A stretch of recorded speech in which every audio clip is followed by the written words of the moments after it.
Hey, so we're looking at another triangle question here and identifying the type of triangle. And if we were talking about sides, you might be tempted to call this scalene because we don't know any of the side lengths, so we can't assume any of them are the same or they haven't been identified as being the same, so they're not.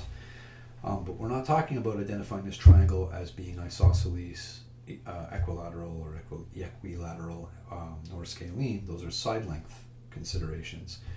We're being asked to compare this triangle based on to describe this triangle based on its angles. Now, there are three types of triangles when we're talking about angles.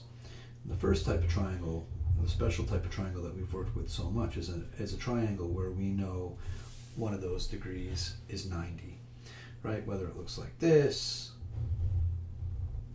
or like this, when we know that one of the degrees is 90, we call that a right triangle. And we don't have any right angles here, so we're not dealing with a right triangle. Another type of triangle is a triangle where obviously all three sides add up to 180, but where none of the angles are greater than 90 degrees. In this case, all these angles are smaller than 90 degrees, all three of them. And when that happens, we call that an acute angle.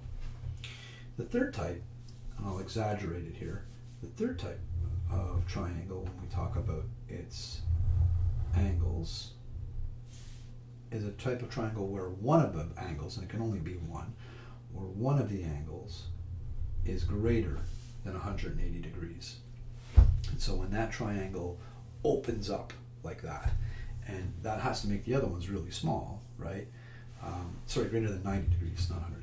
So when one of those angles opens up beyond 90 degrees, the other two have to get really small to compensate for that, right? So this is when they're all, hope I didn't misspeak, they're smaller than 90, and this is when one of them is greater than 90.